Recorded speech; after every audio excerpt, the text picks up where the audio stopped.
Alhamdulillah, wassalatu wassalamu ala rasulillah Muhammad ibn Abdullah wa ala alihi wa sahbihi wa man wala.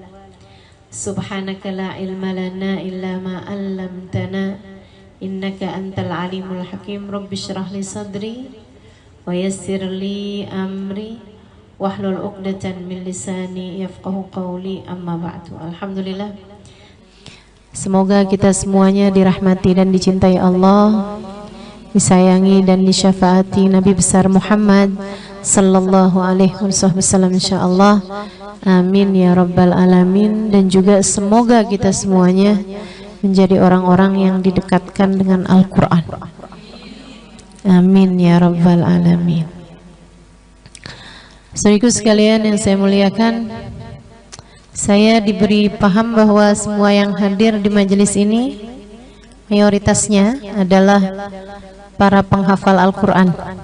Betul begitu ya? Mudah-mudahan dapat menjadi ahli-ahli Quran, orang yang Al-Quran tak hanya di lisannya tapi juga Allah masukkan dalam hatinya, insyaallah. Jadi cahaya yang menerangi seluruh anggota tubuhnya, insyaallah. Amin ya rabbal alamin. Bicara tentang Quran, bicara tentang doa yang kita selalu panjatkan setelah membaca Al-Quran. Allahumma arhamna bil Quran ij'alhu lana imaman wa nuran wa hudan wa rahmah. Allahumma dhakkirna minhu ma nasina wa 'allimna minhu ma jahilna warzuqna tilawatahu ana al-laili wa atrafan nahar waj'alhu lana hujjatan ya rabbal alamin. Allahumma arhamna bil Quran. Ya Allah, sayangilah kami dengan sebab Al-Quran. Karena ada orang yang disayangi dengan berkah Al-Quran, ada yang justru sebaliknya. Rubba qari'il Quran wal Quranu yal'anuh, kata Nabi Muhammad. Ada berapa banyak orang membaca Al-Quran sementara Al-Quran melaknat dia. Ada orang-orang yang membaca Al-Quran sementara Al-Quran melaknat dia. Teman-teman saya sekalian, bahkan dunia ini memiliki sejarah-sejarah orang-orang yang menghancurkan Al-Quran, menghancurkan Islam, sementara dia adalah orang yang hafal Al-Quran. Kita kenal Mustafa Kemal Atatürk dari Turki. Itu dia hafal Al-Quran sejak usia 10 tahun. Tapi dia adalah tokoh yang kemudian mengatakan bahwa Al-Quran sudah tidak relevan lagi untuk kehidupan zaman sekarang, sehingga dia kemudian menjadi tokoh sekuler ya di Turki sana, dan membawa paham sekulerisme sampai di zaman sekarang ini. Namun alhamdulillah beberapa puluh tahun belakangan semoga Islam dikembalikan di bumi Turki kejayaannya dengan pemimpin-pemimpinnya yang memang sudah tidak lagi sama, tidak lagi menganut sekulerisme gitu. Sebelum itu, di masa-masa sebelumnya, ratusan tahun, bahkan 1000 tahun lebih dari masa itu, kita tahu bahwa orang yang membunuh Sayyidina Ali dengan pedangnya yang sudah dibubuhi racun selama 40 hari, tiap hari dia ngasah pedangnya ditaruh racun lagi, tiap hari ngasah pedangnya taruh racun lagi. Yang membunuh Sayyidina Ali adalah seorang laki-laki yang dia ini adalah hafal Al-Quran dari awal hingga akhirnya. Dan Nabi Muhammad menyebut dia sebagai ashqal qaum. Ashqal qaum, orang yang paling celaka di antara seluruh umat manusia. Nabi satu waktu bertanya kepada Sayyidina Ali bin Abi Thalib, "Man ashqal qaum ya Ali? Man ashqan nas ya Ali?" Siapa menurutmu orang yang paling celaka wahai Ali?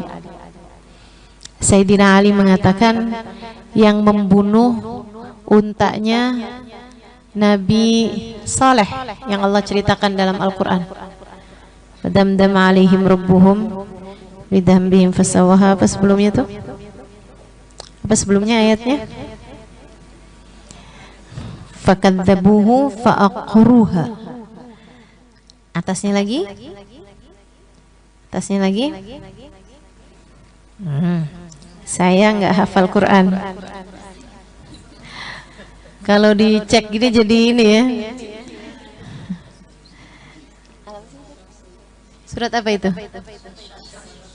Asy-Syams. Fakadzabu wa nafsin ma falfalu qad afla man zawqatha man dasaha kadzabat thamud bi tagwaidin ba'atha ashqaha ashqan nas ashqal qaum. Kata Allah Subhanahu wa taala tentang jiwa, wa nafsin wa masawaha, manusia dan apa yang demi manusia, demi jiwa manusia dan apa yang telah diperbuatnya. Fa'alhamaha fujuraha wa taqwaha. Kami ilhamkan, kami kasih tahu kepada satu jiwa jalan benernya sama jalan enggak benernya, jalan takwanya sama jalan fujurnya, jalan keburukannya. Qad aflaha man zakkaha, beruntung orang yang mensucikan jiwanya, sebagaimana wa qad khaba man dassaha, rugi orang yang mengotori jiwanya tersebut. Kadzabat Tsamud bidagwaha, kaum Tsamud telah mendustakan Allah Subhanahu wa taala dan melampaui batasnya dengan idim ba'atha ashqaha, ketika mereka telah mengutus orang yang paling celaka. Nah ini nih, orang yang paling celaka. Idim ba'atha ashqaha. Faqala lahum Rasulullah naqatallahi wa suqiyaha. Rasulullah yaitu Nabi Saleh berkata kepada kaumnya, biarkanlah untanya Allah Subhanahu wa taala, wa suqiyaha, dan biarkanlah dia minum, ya, biarkanlah dia dengan minumannya tersebut. Fakadzabuhu faaqaruha, mereka mendustakan firman Allah Subhanahu wa taala tersebut, malah justru menyembelih untanya tersebut. Siapa yang nyembelih untanya Nabi Saleh? Yang nyembelih adalah ashqan nas ini tadi, orang paling celaka. Jadi begitu Sayyidina Ali ditanya, "Man ashqan nas ya Ali?" Siapa orang paling celaka? Ashqal qaum, orang yang paling celaka di antara kaum nih, di antara umat nih. Siapa dia? Maksudnya beriman tapi celaka gitu. Kalau orang yang nggak beriman dan celaka, Fir'aun ada, Haman ada, banyak, Namrud ada. Tapi yang beriman dan dia celaka, siapa dia wahai Ali yang paling celakanya? Oh, yang bunuh untanya Nabi Saleh ya Rasulullah. Idim ba'atha ashqaha.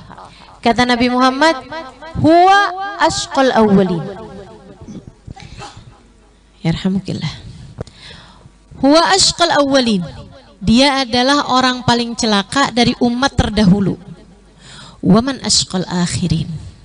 Dan menurutmu wahai Ali, siapa orang paling celaka dari umat zaman akhir ini, yang sekarang-sekarang nih?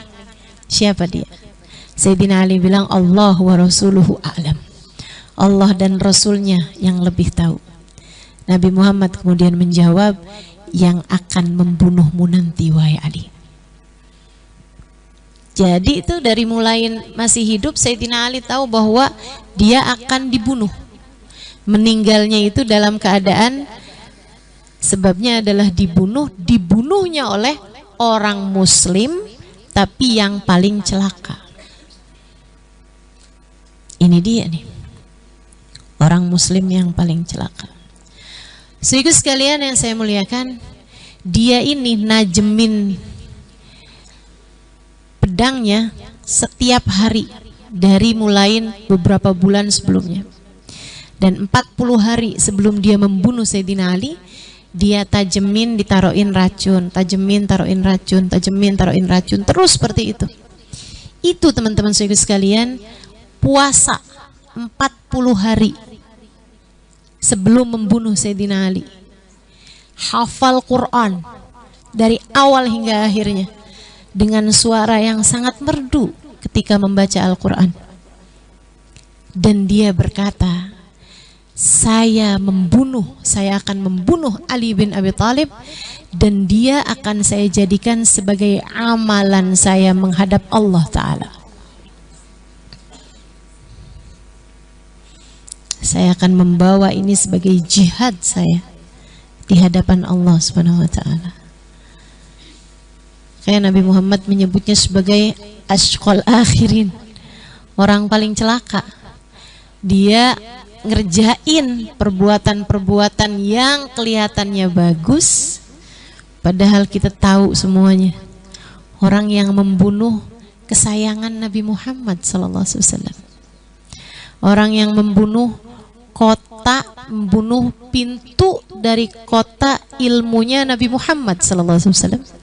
Ana madinatul ilmi wa aliyun babuha. Aku adalah kota ilmu, sementara Ali adalah pintunya. Saudaraku sekalian saya muliakan, itu yang membunuhnya sekali lagi adalah seorang yang hafal Al-Quran.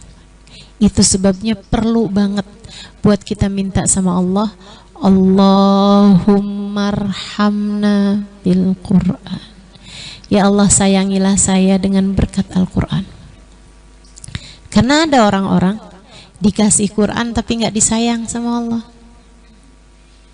Dikasih Quran, dikasih sama Allah, bisa ngafalin Quran 30 juz dengan hafalan yang bagus, dengan fasih membaca Al-Qurannya, kama unzil, kata Nabi Muhammad, kayak diturunkan. Quran itu kayak awal diturunkan, fasih, benar-benar bacanya. Akan tetapi Al-Quran mayujawiz, akan tetapi ini Quran nggak lewatin tenggorokannya, nggak pernah sampai ke dalam hatinya. Na'udzubillah min dzalik, na'udzubillah min dzalik. Karena ya sekali lagi perlu buat kita minta, ya Allah sayangin saya dengan berkat Quran. Al-Quran yang kau jadikan saya menghafalnya hari demi hari, sayangi saya dengan sebab itu ya Allah. Karena nggak semua orang dikasih Quran dan disayang sama Allah. Kita minta sama Allah dikasih Quran dan disayang sama Allah. Kita minta dikasih ilmu dan disayang sama Allah. Kita minta dikasih keluarga dan disayang sama Allah. Kita minta dikasih umur dan disayang sama Allah. Kita minta dikasih kemudahan beribadah dan disayang sama Allah. Kita minta agar dalam keadaan apapun Allah Subhanahu wa taala senantiasa menyayangi kita, insya Allahumma arhamna bil Quran waj'alhu lana imaman wa nuran wa hudan wa rahmah. Ya Allah, jadikanlah Al-Quran buat saya sebagai imam, sebagai pemandu yang ngasih tahu saya harus ke kanan apa harus ke kiri, saya harus bicara atau harus diam, saya harus keras ngomongnya atau harus pelan, saya harus bersikap bagaimana pada suami saya, kepada anak saya, kepada tetangga saya, kepada orang yang ada di hadapan saya. Kita harus minta sama Allah agar Al-Quran yang Allah bagi kepada kita, Allah jadikan sebagai pemandu dalam kehidupan kita. Allah jadikan sebagai imam dalam kehidupan kita. Karena ada banyak orang-orang dikasih Quran, akan tetapi dia dipandu oleh hawa nafsunya. Dia diberi Al-Quran, akan tetapi dia dikelabuhi oleh pikirannya sendiri, memahami Al-Quran sesuai dengan apa yang dia inginkan. Al-Quran tidak pernah menjadi pemandu bagi kehidupannya. Al-Quran melarang dia untuk membicarakan aib orang lain, tapi dia malah ngomongin orang kerjaannya. Al-Quran menyuruh dia buat bersabar, tapi dia nggak pernah sabar.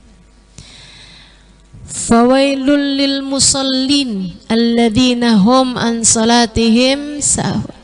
Celaka orang yang salat yang selalu mengakhirkan salatnya, yang menunda-nunda salatnya sampai keluar dari waktunya. Dia hafal Quran, dia hafal ayat itu, tapi dia selalu mengakhirkan salat sampai keluar dari waktunya. Ini dia nih orang-orang yang Al-Quran tidak menjadi imam dalam kehidupan dia.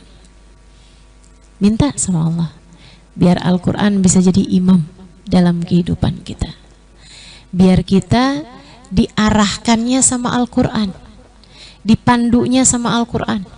Sebab nggak ada yang lebih bisa memandu kita daripada firman Allah Subhanahu wa taala. Jalla jalaluhu wa ta'ala azamatuh. Saudaraku sekalian, Sayyidah Aisyah pernah ditanya, "Kaifa kana akhlaqun Nabi sallallahu alaihi wasallam?"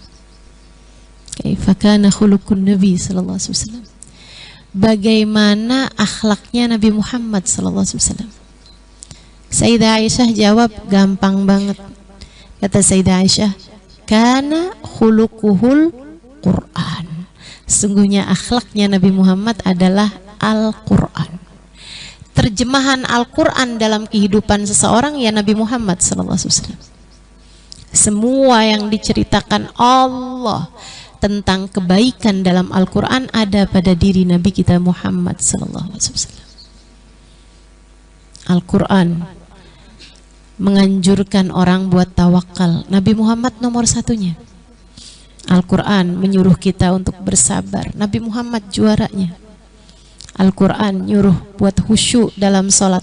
Nabi Muhammad yang paling atasnya. Al-Quran nyuruh kita buat puasa. Nabi Muhammad orang yang paling hebat puasanya. Al-Quran menyuruh untuk berbuat baik kepada keluarga. Nabi Muhammad orang yang paling utama dalam melaksanakannya.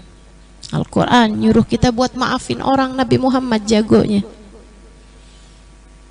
Semua kebaikan-kebaikan yang Allah Subhanahu wa ta'ala ceritakan dalam Al-Quran ada dalam diri Nabi kita Muhammad sallallahu alaihi wasallam. Sebaliknya, ketika Allah menceritakan tentang keburukan-keburukan dalam Al-Quran, tentang dosa-dosa dalam Al-Quran, Nabi Muhammad yang paling nomor satu dalam menjauhinya. Sehingga kalau ditanya seperti apa Islam? Islam adalah Al-Quran. Seperti apa Islam? Islam seperti Nabi Muhammad sallallahu alaihi wasallam. Sekarang pertanyaannya, untukmu yang Allah anugerahkan Al-Quran dalam hatimu, dalam memorimu, 30 juz kamu hafal, beranikah kamu mengatakan bahwa Al-Quran adalah saya? Beranikah kamu bilang bahwa pengen tahu kayak apa isinya Al-Quran ada pada diri saya? Atau kalau saya tanyakan padamu berapa persen dari Al-Quran ada dalam kehidupanmu, berapa pengaruh Al-Quran bagi kehidupanmu, seberapa Al-Quran menjadi pemandu dalam kehidupanmu, teman-teman. Itu sesuatu hal yang harus kita minta. Selain daripada kita minta, ya Allah kasih mudah menghafal Al-Quran, ya Allah biar cepat bagus hafalannya. Selain daripada itu juga kita minta, ya Allah jadikanlah Al-Quran pemandu bagi kehidupan saya. Jadikan Al-Quran dapat terpraktekkan dalam kehidupan saya. Jadikan Al-Quran sebagai imam yang mengatur kehidupan saya. Insya Sayyidina Ibnu Umar orang yang paling lambat menghafal Al-Quran. Beliau menghafal Al-Quran dalam kurun waktu lebih daripada 20 tahun. paling telat. Yang lain-lain bahkan di zaman sekarang aja orang hafal Quran 3 tahun udah selesai. Para sahabat lebih mudah lagi, karena hari-hari mereka mendengarkan Al-Quran dibacakan. Mereka banyak yang ngafalin Quran 1 tahun, 2 tahun udah selesai. Sayyidina Ibnu Umar 23 tahun kalau saya nggak salah, lebih daripada 20 tahun ngafalin Quran. Sampai ada satu ayat dihafalkan sama Sayyidina Ibnu Umar dalam kurun waktu hampir 1 tahun, nggak pindah-pindah. Wa'mur bil urfi wa'arid anil jahilin. Itu dihafalkan sama Sayyidina Umar sampai hampir 1 tahun. Ayat itu aja nggak gerak-gerak. Ketika ditanya, mengapa engkau melakukan hafalanmu lama sekali wahai Ibnu Umar? Kata beliau, saya tidak akan melanjutkan ke ayat yang sesudahnya, melainkan sesudah saya dapat mengamalkannya dalam kehidupan. Ketika sampai di ayat wa'mur bil urfi, perintahkan orang untuk berbuat baik, 1 tahun saya mengamalkannya. Saya amalkan kebaikan dari diri saya, kemudian saya ajarkan orang untuk berbuat baik. Wa'arid anil jahilin, jangan peduli, berpalinglah kamu dari orang-orang yang bodoh. Kalau ada lihat orang lagi ngomongin orang, kamu melipir. Kalau lagi ada orang bikin-bikin kemaksiatan, kamu jangan deket-deket. Kalau ada orang lagi buat-buat fitnah, kamu jangan deket-deket. Kok sekarang nih, kalau kamu buka televisi isinya ghibah, isinya ngomongin barang-barang yang kita nggak ada perlunya, atau bahkan barang-barang yang berisi aib kehidupan orang lain atau apa, a'rid anil jahilin, berpalinglah, jangan ikut serta. Kata Sayyidina Ibnu Umar, saya mengamalkannya 1 tahun. Baru ketika saya tahu saya sudah dapat mengamalkannya, saya pun bergerak kepada ayat yang sesudahnya. Al-Quran benar-benar menjadi imam dalam kehidupan Sayyidina Ibnu Umar, Abdullah bin Umar radhiyallahu ta'ala anhu wa arda. Mudah-mudahan Allah kasih mudah untuk dapat mengamalkan Al-Quran, insyaallah. Amin ya rabbal alamin. Amin ya rabbal alamin. Waj'aluh lana imaman wa nurun. Jadikan Al-Quran sebagai cahaya. Cahaya. Apa cahayanya? Cahayanya Allah. Dalam hadis diceritakan tentang cahayanya Allah. Ma tagarraba ilayyal mutagarribun. Kata Allah Subhanahu wa ta'ala, tidaklah seorang hamba menjadi dekat denganku melainkan dengan cara melaksanakan perintahku, menjauhi laranganku.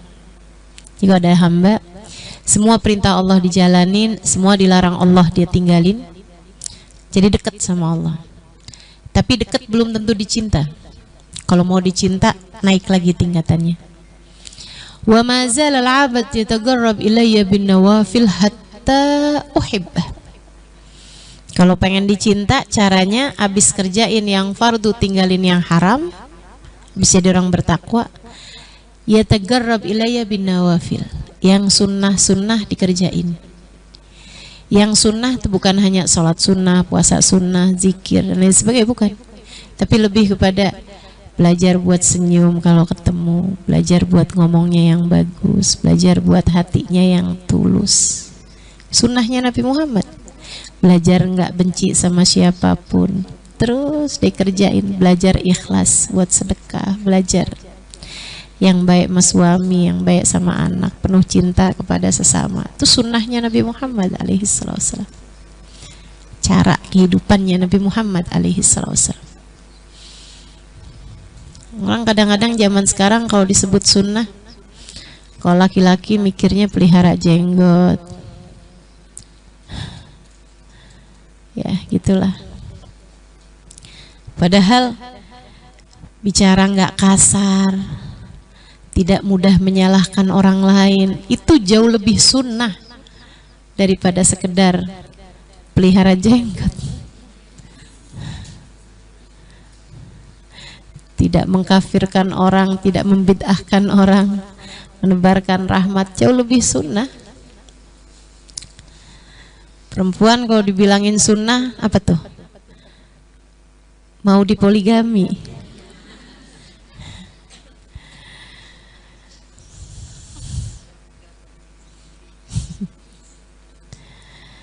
Masya Allah. Ada yang jauh lebih sunnah daripada yang orang sebut sebagai sunnah. Itu tadi, jaga akhlak, jaga adab, jaga perilaku, jaga hati, jaga niat. Masya Allah. Nggak cinta dunia, belajar buat ngurangin cinta dunia di hati. Belajar buat nggak benci sama siapapun. Sunnah. Wa mazal al-'abd yataqarrab ilayya bin nawafil. Kalau aku lihat ada hambaku, hatinya, akhlaknya, perilakunya mirip sama Nabi Muhammad, karena dia mengikuti sunnahnya Nabi Muhammad. Hati Nabi Muhammad enggak cinta dunia, hati dia juga sama enggak cinta dunia. Hati Nabi Muhammad ikhlas, penuh ketulusan terhadap siapapun, dia juga gitu. Hatinya ikhlas, selalu penuh ketulusan terhadap siapapun. Sayang sama semua orang. Sama mertua dia sayang, sama suaminya dia sayang. Gak cuman sayang sama suami, gak mau sama mertuanya. Dia sayang sama suaminya, dia sayang sama ipar-iparnya, disayangin anak-anaknya, disayangin teman-teman anaknya. Dia sayang sama semua orang. Nabi juga gitu, sayang sama semua orang, bahkan sama orang yang tidak beriman sekalipun Nabi Muhammad sayang. Bagaimana pula kepada yang beriman?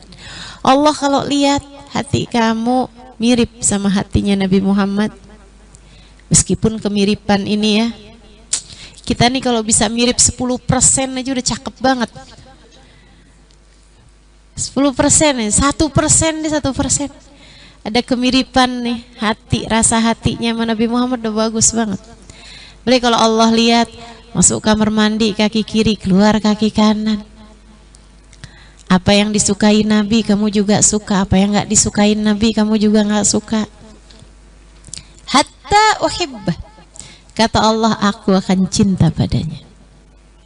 Terus Allah kalau cinta kayak gimana? Fa idza ahbabtuhu kuntu sam'uhu alladhi yasma'u biha wa basaruhu alladhi yabsiru biha wa lisanuhu alladhi yatakallam bih wa yadahu alladhi yabtish biha wa rijluhu alladhi yamshi 'alayha. Apabila aku cinta kepada seorang hamba, aku akan beri cahaya di telinganya, dia akan mendengar dengan cahayaku. Aku akan beri cahaya di matanya, dia akan melihat dengan cahayaku. Aku akan beri lisannya cahaya, dia berbicara dengan cahayaku. Aku akan beri tangannya cahaya, dia bergerak dengan cahayaku. Aku akan beri kakinya cahaya, dia berjalan dengan cahayaku. Wa idza sa'alani la'utiyannah wa idza sta'adzani la'uidzannah. Kalau dia minta aku akan beri, kalau dia mohon perlindungan aku akan lindungi dia. Cahaya, cahaya. Minta sama Allah biar Al-Quran jadi cahaya. Al-Quran, Allah kalau udah cinta sama seseorang, Allah lihat dia ngafalin Quran, dia berusaha mempelajari Quran, dia berusaha memahami Al-Quran, Allah jadikan Al-Quran cahaya dalam hatinya.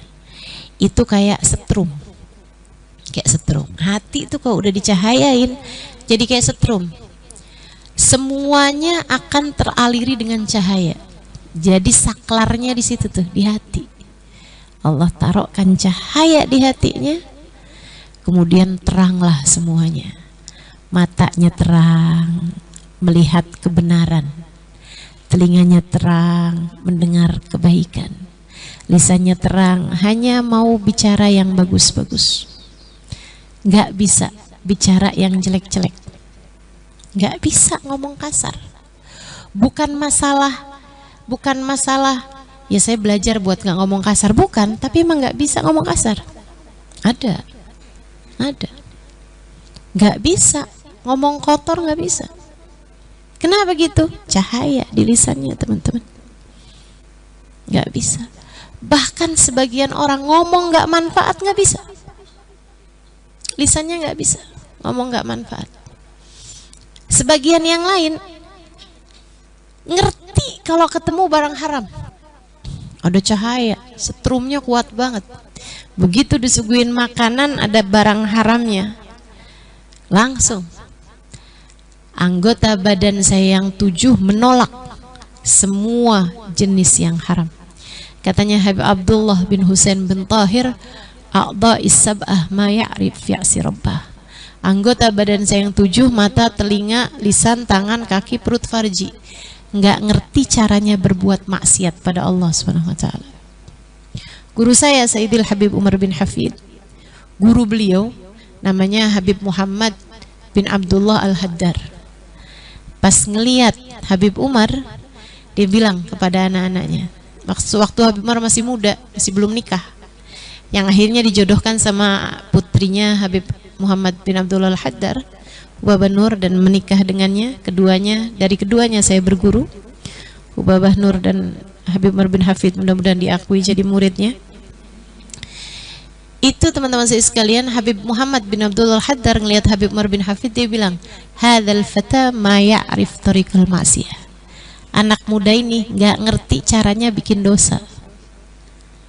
Caranya bikin dosa aja nggak ngerti, gimana ngerjainnya. Kita ahli bener, kita paham banget caranya bikin dosa. Masya Allah, Masya Allah. Hamba-hamba tercinta di sisi Allah, cahaya memandu mereka. Saudara sekalian, Sayyidina Umar bin Khattab radhiyallahu taala anhu arda, satu waktu ada seorang pemuda cerita sama yang lain. Dia bilang, saya barusan nih habis ngadep Sayyidina Umar. Saya cerita sama beliau, saya mengadu kepada beliau beberapa permasalahan, melaporkan beberapa permasalahan. Saya jujur kepada apapun yang saya sampaikan kepada Sayyidina Umar, sebab setiap kali saya bohong, Sayyidina Umar bilang, kuf an hadha, yang ini nggak usah kamu omongin. Tiap kali saya mau bohong, yang ini kamu jangan omongin. Stop, yang ini jangan omongin. Saya cerita lagi yang lain-lain, benar. Begitu saya mau bohong, kata Sayyidina Umar, yang ini jangan kamu omongin. Dia bilang, bagaimana mungkin Sayyidina Umar bisa tahu kebohongan itu? Teman-teman saya sekalian, telinga tuh kok dapat cahaya dari Allah sampai bisa tahu. Telinganya udah lengkap dengan sensor anti kebohongan. Apa tuh namanya tuh, detektor kebohongan, itu udah Allah pasangin di telinganya, sehingga langsung detektor kebohongan itu ya, nggak pakai dia ngomong, Sayyidina Umar udah paham. Orang dikasih cahaya. Sayyidina Uthman ibn Affan alaihi ridwanullah, satu waktu ada seorang pemuda mau hadir majelisnya Sayyidina Uthman. Habisnya itu di tengah jalan dia kelihatan ada perempuan cantik. Dia pun berhenti sejenak menikmati pemandangan itu, pemandangan haram itu. Dia liatin perempuan kayak mungkin lagi sisiran atau apa di jendelanya, nggak tahu kalau ada laki-laki yang liatin aja. Habis itu dia baru ingat, ya ampun, saya kan mau hadir majelisnya Sayyidina Uthman nih. Buru-buru lari masuk majelis Sayyidina Uthman. Begitu dia masuk majelis, Sayyidina Uthman langsung bilang, ayadkhul indana rajul wa fi ainaihi atharuz zina. Berani sekali masuk kepada kita seseorang sementara matanya penuh dengan bekas zina, bekas memandang yang haram. Mata kamu penuh memandang yang haram, kamu berani masuk ke majelis kami, kata Sayyidina Uthman. Dia kaget, terus dia bilang, awahyun ba'da Rasulillah, apakah ada wahyu sesudah wafatnya Nabi Muhammad sallallahu alaihi wasallam? Sayyidina Uthman mengatakan, la bal firasatul mu'min fa innaha tanzur binurillah. Bukan, ini bukan wahyu, melainkan firasat orang mukmin. Saya orang mukmin, saya bisa melihat dengan cahaya Allah. Ada cahaya di matanya. Ada cahaya di matanya. Ada salah satu habaib lagi jalan nabrak perempuan. Perempuannya kaget, terus dia bilang astagfirullah, astagfirullah. Kenapa kok saya ditabrak? Beliau kemudian langsung yang maaf, maaf, maaf, sambil nunduk itu, maaf, maaf, maaf. Maafkan saya. Terus beliau langsung jalan gitu. Ditegur sama orang. Dia bilang, Habib kok nabrak perempuan? Iya nih, saya minta sama Allah agar ketika saya melihat yang haram, Allah perlihatkan seperti tembok. Jadi saya kirain perempuan itu tembok. Ketabrak. Insyaallah. Luar biasa. Itu hamba-hamba tercinta di sisi Allah Subhanahu wa taala. Jalla jalaluhu wa ta'ala azamatu. Orang-orang yang dapat melihat dengan cahaya Allah, mendengar dengan cahaya Allah, berbicara dengan cahaya Allah, bergerak kemana-mana dengan cahaya Allah Subhanahu wa ta'ala. Dan itu kita perlu minta sama Allah, ya Allah, jadikanlah Al-Quran yang telah Engkau karuniakan kepada kami sebagai cahaya yang memandu hati kami, ya Allah, hingga ia dapat senantiasa, hingga ia dapat mengalir ke seluruh anggota tubuh kami bergerak dengan cahaya-Mu, ya Allah. Amin ya Rabbal. Jadi cahaya Allah itu Allah berikan ketika kita mengamalkan Al-Quran, yang mana Al-Quran itu adalah akhlaknya Nabi Muhammad sallallahu alaihi wasallam, pribadian diri Nabi Muhammad alaihi wasallam. Dan Al-Quran sendiri menceritakan bahwa cahaya itu adalah Nabi Muhammad sallallahu alaihi wasallam. Qad ja'akum minallahi nurun wa kitabum mubin. Kata Allah Subhanahu wa taala, qad ja'akum minallah, telah datang kepada kalian umat Islam dari Allah Subhanahu wa taala nur, cahaya, wa kitabum mubin, dan Al-Quran yang jelas, Al-Quran yang nyata. Nah, ini disebut Al-Quran, berarti nurnya bukan Quran dong. Apa yang dimaksud dengan nur? Karena kan kalau sesuatu disebutkan pakai waw, pakai dan, itu berarti bukan satu. Misalnya datang ke majelis ini Ustazah Halimah dan Amel. Apakah Ustazah Halimah adalah Amel? Bukan. Pokoknya kalau udah dan tuh berarti yang satu tuh bukan yang keduanya. Saya makan apel dan rambutan. Saya nggak bisa bilang saya makan apel dan apel. Nggak bisa tuh. Kalau mau ngomong kayak begitu, ngomong aja saya makan 2 buah apel. Nggak bisa saya bilang saya makan apel dan apel. Jadi 2 hal tuh disebut, itu pasti berbeda gitu. Karenanya Allah Subhanahu wa taala ketika bilang qad ja'akum minallah, telah datang kepada kalian dari Allah Subhanahu wa taala nurun, cahaya, wa kitabum mubin, dan kitab Al-Quran yang jelas. Berarti nurnya bukan Quran. Apa yang dimaksud dengan nur? Nabi besar Muhammad sallallahu alaihi wasallam. Cahaya Allah Subhanahu wa taala. Karenanya untukmu para penghafal Al-Quran, terutamanya yang sudah pada hafal Al-Quran, jangan sampai hatimu kosong dari rasa cinta kepada baginda Nabi besar Muhammad sallallahu alaihi wasallam. Quran tuh nggak bisa dipisahkan dari Nabi Muhammad. Kamu durhaka kalau sampai misahin Quran dari orang yang kepadanya dituruni Al-Quran. Yang dituruni Al-Quran tuh Nabi Muhammad sallallahu alaihi wasallam. Bagaimana mungkin kamu berharap Al-Quran menjadi cahaya sementara hatimu kosong dari mencintai seseorang yang Al-Quran turun kepadanya?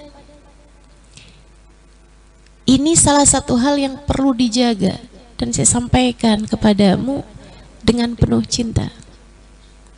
Pastikan dalam hatimu ada Quran dan pastikan dalam hatimu ada manusia, ada cinta kepada manusia yang diturunkan kepadanya Al-Quran. Jangan pernah lupa Al-Quran turunnya kepada Nabi Muhammad. Jangan pernah lupa Al-Quran turun kepada Nabi Muhammad. Saya kalau baca Quran terus saya ingat gitu, Nabi Muhammad membaca ayat yang sama yang saya baca. Saya jadi GR gitu.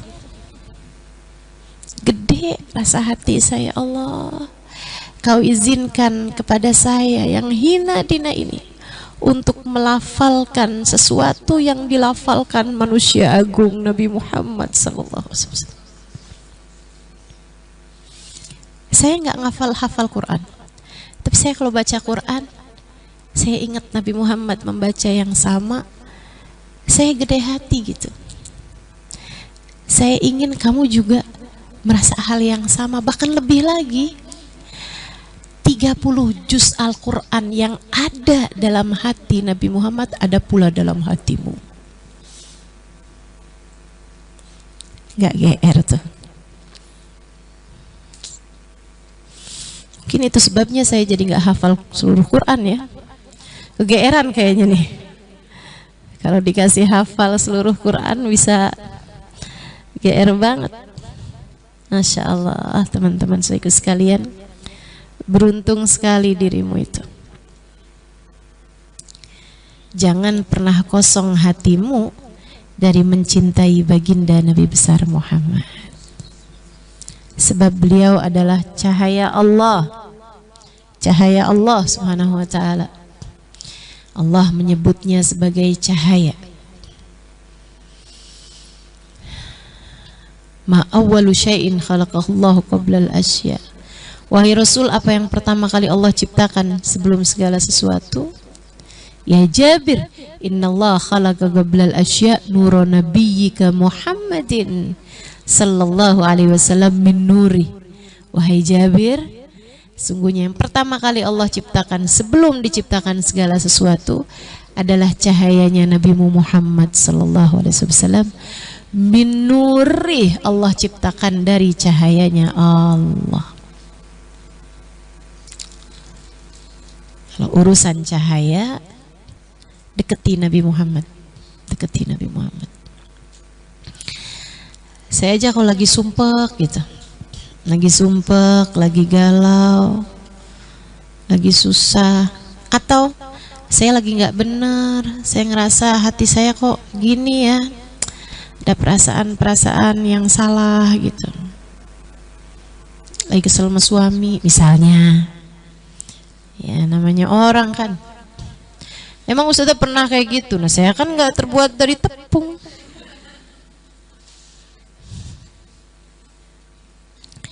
Ya ada lah gitu.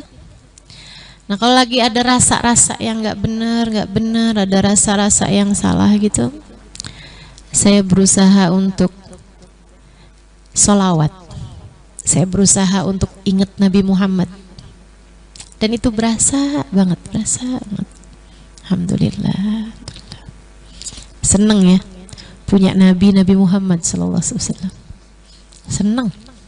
Seneng bener, alhamdulillah. Enak dikasih sama Allah tuh, jalan keluarnya tuh kayak deket aja. Kalau kita nih jadi umat Nabi Muhammad, tinggal sholawatan beres, tinggal belajar lagi cinta sama Nabi Muhammad, udah enak lagi hati. Tinggal baca maulid, baca Quran, enak lagi hati. Insyaallah. Alhamdulillah. Nabi kita Muhammad sallallahu alaihi wasallam. Hati jangan kosong dari rasa cinta kepada baginda Nabi Muhammad. Karena bahkan nih teman-teman, saya tuh kan nggak hafal Quran, diulang-ulang mulu nih. Urusan nggak hafal Quran ya. Ini insecure ini apa? Insecure nih lagi kumpul sama banyak banget. Hafidhah. Teman-teman, saya nggak hafal Quran. Lagi nih, diulang lagi, udah yang keberapa ini? Tapi saya suka pelajari Quran. Saya suka pelajarin Quran. Dan banyak di antara ayat-ayat Quran itu saya pelajarin bersama dengan guru. Dari mulai Darul Lughah, kemudian lagi di Tauhidiyah, kemudian lagi di Al-Anwar, Sarang Rembang ke Kiai Haji Maimun Zubair almarhum, kemudian lagi juga ke Habib Umar bin Hafid. Banyak pelajaran yang diberikan sama Habib Umar itu adalah tafsir Quran. Saya senang gitu belajar tafsir Quran. Satu hari Habib Umar bilang begini, para arifin billah, orang-orang yang arif billah, mereka baca Quran dan mendapati setiap ayat-ayatnya Al-Quran mengandung cinta kepada Nabi Muhammad SAW secara tersurat ataupun tersirat, mau yang secara langsung ataupun kayak nggak secara langsung gitu. Mau secara langsung misalnya, A'udzubillahi minasyaitonirrajim wa innaka la'ala khuluqin azim. Itu udah pasti kan? Sungguhnya engkau wahai Nabi Muhammad berada di atas budi pekerti yang mulia. Secara langsung, A'udzubillahi minasyaitonirrajim, laqad ja'akum rasulun min anfusikum azizun 'alaihi ma anittum harisun 'alaikum bil mu'minina raufur rahim. Secara langsung. Atau ayat yang paling nomor 1 deh menurut saya dalam ekspresi cinta Allah Subhanahu wa taala kepada Nabi Muhammad. A'udzubillahi minasyaitonirrajim. Innallaha wa malaikatahu yusalluna 'alan nabi. Ya ayyuhalladzina amanu sallu 'alaihi wa sallimu taslima. Sungguhnya Allah dan segenap malaikatnya bersolawat kepada Nabi Muhammad. Nah, itu ekspresi cinta yang luar biasa. Secara tersurat ataupun secara tersirat. Kalau kamu baca Al-Quran ya, Alhamdulillahirabbil alamin. Pujian itu adalah milik Allah Subhanahu wa taala. Yang paling pantas dipuji itu Allah Subhanahu wa taala. Allah bilang yang paling berhak dipuji itu Allah. Tapi Allah namakan Nabi kita Muhammad dengan nama Muhammad. Manusia yang paling banyak dipuji. Dipuji oleh Allah, dipuji oleh malaikat-malaikatnya, dipuji oleh seluruh semesta. Jadi Allah bilang yang paling pantas pujian itu adalah aku. Tapi aku kasih nama kekasihku dengan nama Muhammad agar ia menjadi yang paling banyak dipuji di langit dan di bumi. Jadi kayak tiap kali baca Alhamdulillahirabbil alamin, ada cinta yang tersirat di dalamnya kepada Nabi besar Muhammad. Ar-Rahmanir Rahim. Allah Maha Rahmat. Allah Maha Rahmat, Allah Maha Sayang kepada hamba-hambanya. Allah bilang Allah Maha Rahmat kepada hambanya. Tapi Allah bilang kepada Nabi Muhammad, wa ma arsalnaka illa rahmatan lil alamin. Dan tidaklah kami utus engkau wahai Nabi Muhammad melainkan sebagai kasih sayang kami ke atas muka bumi ini. Masya Allah. Jadi dalam Ar-Rahmanir Rahim tersirat makna cintanya Allah kepada Nabi besar Muhammad sallallahu alaihi wasallam. Allah sebut dirinya Ar-Rahmanir Rahim, tapi Allah juga bilang tentang Nabi Muhammad, laqad ja'akum rasulun min anfusikum azizun 'alaihi ma anittum harisun 'alaikum bil mu'minina raufun rahim. Allah kasih nama dirinya Rahmanir Rahim. Allah kasih nama kekasihnya, Allah kasih julukan kepada kasihnya Raufun Rahim. Masya Allah. Tersirat cinta bukan? Tersirat cinta bukan? Masya Allah. Maliki yaumiddin. Maliki yaumiddin. Penguasa hari kebangkitan. Tapi kita dengar hadisnya Nabi Muhammad SAW, bahwasanya ketika di hari pembalasan, di mana Allah Subhanahu wa taala murka dengan kemurkaan semurka-murkanya, siapa yang hari itu memberikan syafaat? Nabi Muhammad SAW. Jadi kayak Allah bilang, Maliki yaumiddin, aku adalah penguasa hari kebangkitan, dan aku jadikan pejabat tertingginya adalah Nabi Muhammad. Pemilik syafaat tertingginya adalah kekasihku Muhammad. Begitu teman-teman. Dalam tiap ayat-ayat Quran terdapat cintanya Allah kepada Nabi Muhammad, baik itu tersirat ataupun tersurat. Yang tersurat banyak juga, atau tersirat lah sekurangnya. Misalnya Allah tuh ketika menyebutkan nama nabi-nabi yang lain dalam Al-Quran disebut namanya langsung. Ya Adam askun anta wa zawjukal jannah. Ya Yahya hudil kitaba biquwah. Ya Ibrahim qad saddaqtar ru'ya. Ya Isa ibn Maryam a anta qulta linnasi ittakhiduni wa ummi ilahaini min dunillah. Semua nabi-nabinya Allah sebut dengan namanya masing-masing, kecuali baginda kita Nabi besar Muhammad. Allah nggak pernah manggil Nabi Muhammad dengan panggilan ya Muhammad. Nggak ada dalam Quran ya Muhammad.